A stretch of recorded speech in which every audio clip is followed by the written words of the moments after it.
Sehat di tengah pandemi, kembali kami hadirkan dalam program Sapa Indonesia Pagi. Ini menjadi tempat Anda untuk berkonsultasi dengan dokter spesialis saat Anda mungkin ragu ke rumah sakit karena pandemi COVID-19. Pertanyaan bisa Anda kirimkan melalui Instagram kami di @sapaindonesia_kompas.tv. Dan nanti di segmen berikutnya kita akan membuka live interaktif melalui jalur telepon di 021 5366 0500. Pagi hari ini, Dr. Robert Sinto, dokter spesialis penyakit dalam, siap untuk menjawab pertanyaan Anda. Selamat pagi, dokter. Selamat pagi, Mas Timothy. Terima kasih, dok, sudah bergabung bersama kami dan semoga sehat terus, dok, dalam pandemi kali ini. Dokter, saya langsung saja ke pertanyaan yang sudah diajukan melalui Instagram kami. Yang pertama dari @azizkalulu, saya berumur 28 tahun. Ada benjolan keras dan terasa sakit, dok. Ini di dalam kulit di bawah ketiak, tepatnya di tengah bagian tulang. Benjolannya sudah lama awalnya dan tidak terasa sakit pada awalnya. Nah, baru 2 hari ini sakit, dok. Ini sakit apa ya, dok? Silakan, dokter. Ya, terima kasih Mas Timothy dan @azizkalulu. Jadi kalau lihat dari struktur organ yang ada di bawah kulit, di bawah ketiak, maka kemungkinan bisa ada 2 kelompok besarnya. Yang pertama bisa jadi dia adalah tumor lemak atau bahasa kedokterannya disebut lipom. Jadi sebetulnya itu sesuatu yang tidak berbahaya, tetapi kalau memang dia ukurannya makin besar, dia bisa menjadi rasanya nyeri dan satu-satunya tindakan adalah tindakan operatif. Atau yang lain adalah ada struktur di situ yang namanya kelenjar getah bening. Jadi memang di leher, kemudian di bagian atas dari dada kita dan di ketiak kita juga memang ada struktur kelenjar getah bening. Kalau dia membesar, bisa ada banyak kemungkinan. Bisa itu adalah infeksi atau itu tumor. Kalau memang itu tumor, bisa itu tumor lokal memang di tempat kelenjar getah bening tersebut, atau tumor yang memang menjadi penjalaran dari struktur organ lain yang ada di sekitar kelenjar getah bening tersebut. Jadi itu kemungkinan-kemungkinan yang ada. Saya pikir terbaik adalah datang ke dokter bedah mungkin untuk bisa dilihat lebih lanjut ke arah mana kemungkinan benjolan tersebut. Kemudian kalau memang perlu ditindak baik untuk diagnosis atau diangkat, ya akan ditindak oleh dokter bedah. Demikian, Mas Timothy. Apakah itu biasanya berakhir dengan harus dioperasi kah atau memang tergantung pada entah jenisnya seperti yang Anda sebutkan tadi atau sudah seberapa parahnya sehingga masih bisa diobati dengan mungkin entah terapi ataupun pengobatan saja? Ya, jadi nanti dokternya akan menilai apakah memang penyebabnya dia tumor. Kalau memang tumor, untuk mengetahui dia jinak atau ganas, ya mau tidak mau harus dilakukan tindakan, belum tentu operasi, bisa jadi biopsi, jadi diambil jaringan sedikit saja. Tapi kalau memang itu kelenjar lemak, lipom gitu ya, itu tidak dioperasi juga tidak apa-apa asal tidak mengganggu fungsi. Itu aja. Jadi lihat dulu penyebab kemungkinannya apa. Oke, kepastiannya ada di dokter yang akan bisa melihat langsung sebenarnya apa yang terjadi di situ ya, dok. Oke, kita akan ke penanya berikutnya. Ini dari @ina.malang. Saya berumur 55 tahun, kepala sakit sebelah kanan, tensi darah 148, saya sudah beri obat namun tidak ada perubahan, dok. Nah, adakah solusinya, dok, agar saya bisa sembuh? Ya, terima kasih Mas Timothy dan @ina Malang. Jadi sakit kepala dengan hipertensi atau tekanan darah tinggi itu bisa yang mana yang ayam, yang mana yang telur. Jadi bisa dia tekanan darah tingginya karena sakit kepala, atau sebaliknya tekanan darah yang terlalu tinggi juga dapat mengakibatkan sakit kepala. Nah, kita harus lihat yang mana penyebabnya nih. Kalau memang ternyata sakit kepalanya itu karena sebab yang lain, misalnya kalau satu sisi migrain, atau yang paling buruk ya misalnya memang ada kelainan struktur di dalam otak, ya selama kelainan struktur dalam otak tersebut tidak dibereskan, sakit kepalanya masih berlanjut, ya tekanan darahnya akan juga semakin tinggi atau tetap akan tinggi. Gitu. Sebaliknya kalau memang tekanan darah tinggi yang mengakibatkan sakit kepala, ya kita harus turunkan tekanan darah tinggi. Jadi mungkin yang kita harus bereskan yang pertama, cari dahulu apakah memang betul ini sakit kepala karena tensi tinggi atau sakit kepala karena memang ada kelainan struktur di kepala. Cara mengetahui bagaimana, dok, itu?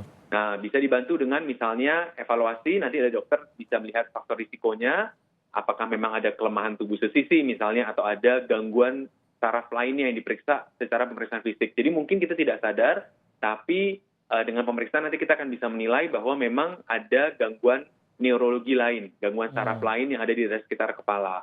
Kalau memang ada kecurigaan seperti itu, atau kalau memang ada gejala lain, misalnya ada muntah tanpa mual gitu ya, jadi karena sakit kepala sekali dia bisa muntah menyembur tanpa mual gitu ya, itu biasa ada sesuatu struktur di otak, dokter saraf akan melakukan pemeriksaan lanjut, misalnya CT scan. Jadi sesudah dokter saraf akan melihat bahwa memang, oh ternyata ini ada suatu struktural problem di otak, maka dia akan bereskan itu dulu, dengan nyeri membaik, harapannya tensinya juga ikut membaik. Oke, kalau sakit kepalanya terus, ini kan kita belum tahu nih apakah sakit kepala menyebabkan darah tinggi atau sebaliknya. Tapi sakit kepalanya terus-menerus dicoba ditekan dengan obat sakit kepala. Adakah efeknya, Dok? Nah, efeknya sebetulnya tergantung pilihan obat sakit kepalanya. Jadi ada Oke. beberapa obat sakit kepala yang sebetulnya relatif aman. Paracetamol contoh saya sebut ya, acetaminophen itu aman. Kecuali kita memberikan dalam dosis yang terlalu tinggi sehingga bisa mengganggu hati. Tetapi kalau sakit kepala lain itu efek sampingnya bisa ke lambung dan ke ginjal. Oke. Gitu ya. Jadi tidak bijak menggunakan obat sakit kepala dalam jangka waktu panjang terus-menerus tanpa mencari tahu penyebabnya. Lebih baik memang dicari tahu penyebabnya, jadi sekalian saja tidak perlu obat sakit kepala lagi begitu ya, Dok, ya? Karena sudah Ya, betul diselesaikan Mas dari Timothy. sumbernya gitu ya. Ya. Oke, saya ke pertanyaan berikutnya ini dari @sriyanti_sugianto. Mama saya umur 65 tahun, sudah 5 tahun menderita sakit Parkinson. 1,5 tahun lalu dioperasi karena bonggolnya retak, Dok. Tapi sampai sekarang masih terasa sakit dan ngilu. Apakah memang efeknya begitu, Dok? Mohon penjelasannya. Silakan, Dok. Ya, terima kasih Trianti Sugianto.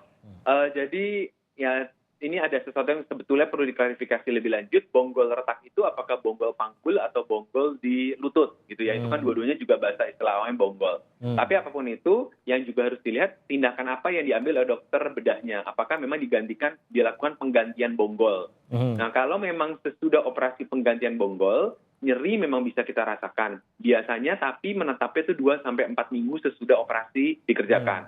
Tapi kan cerita udah 1,5 tahun ya. Jadi kita harus berpikir hal-hal yang lain. Kalau memang dikerjakan operasi penggantian bonggol dan masih terasa nyeri jangka panjang, kita harus evaluasi beberapa hal. Yang pertama, apakah ada infeksi karena penggantian bonggol tersebut. Jadi bonggol itu kan benda asing. Nah, itu bisa mengakibatkan infeksi bisa mengakibatkan bengkak dan nyeri. Oke. Atau yang lainnya misalnya ada patah baru gitu ya, yang juga bisa mengakibatkan nyeri gitu ya, atau kelainan posisi baru yang juga mengakibatkan nyeri. Nah, oleh karena itu perlu datang ke dokter yang melakukan tindakan itu sebelumnya, dilihat oleh beliau, apa kemungkinan penyebabnya. Baru dilakukan tindakan misalnya apakah perlu fisioterapi kalau memang ternyata nyerinya karena kekakuan otot gitu ya, atau misalnya butuh obat nyeri sementara, atau kalau memang ada tindakan misalnya infeksi atau ada yang patah baru, ya mungkin dokter akan mempertimbangkan untuk melakukan tindakan berulang lagi atau tindakan baru untuk memperbaiki kelainan struktur yang terjadi. Jadi memang harus dipantau lagi begitu ya, Dok ya? Iya Mas, karena 1,5 tahun nyeri itu bukan sesuatu yang dalam arti kutip wajar terjadi sesudah operasi penggantian bonggol. Jadi harus tahu penyebabnya dahulu. Baik, oke, ada lagi penanya dari Instagram, Dok. Ini yang terakhir dari Instagram.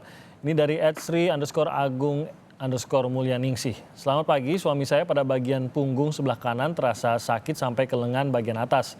Ini apa penyebabnya, dokter, dan adakah solusinya? Ini mungkin keterangannya tidak banyak yang diberikan oleh Sri Agung, tapi mungkin dokter bisa kasih sedikit penjelasan mengenai apa yang dialami oleh suami dari Sri Agung ini. Silakan, Dok. Baik, terima kasih Mas Timothy dan Sri Agung Mulyaningsih. Yang pertama dahulu, karena ini posisi di kanan, jadi sebetulnya kalau lihat dari kegagalan daruratannya ini tidak sesuatu yang life threatening. Karena biasanya kalau kita takut jantung, posisi yang nyeri adalah di bagian kiri, walaupun di punggung. Jadi jangan tertipu bahwa hanya dada saja, tapi nyeri punggung juga bisa bagian dari sakit jantung. Tapi ini kan posisi di kanan. Nah, di kanan itu struktur bagian atas kebanyakan adalah struktur tulang dan otot. Jadi kalau memang digerakkan atau ada posisi-posisi tertentu, rasa nyerinya itu menjadi lebih berat, biasanya adalah karena masalah tulang dan otot. Tinggal dilihat apakah memang otot yang kaku saja atau tulang dan persendian dari bahu kanan yang menjadi sumber dari nyeri di bagian kanan tersebut. Itu kalau berubah nyerinya pada waktu pergerakan. Atau misalnya kalau berubah nyerinya karena pengaruh dari pernapasan, nah kita harus curiga sesuatu yang ada di paru. Tapi kalau kita lihat dari narasinya sih seakan-akan yang di bagian luar otot ya, jadi sangat mungkin ini adalah sesuatu masalah otot dan sendi. Nah, tinggal dipastikan apakah memang otot saja yang kaku atau memang sumbernya justru ada di pangkal bahu yang menjadi masalah nyeri yang menjalar sampai di bagian kanan dada tersebut. Mungkin itu penjelasan sedikit yang bisa saya sampaikan Mas Timothy. Oke, baik. Nanti memang harus dilihat lagi, terutama di identifikasi di mana sebenarnya sumber dari nyerinya ini. Baik, Dr. Robert, kita akan kembali lagi saat lagi, kita jeda sebentar.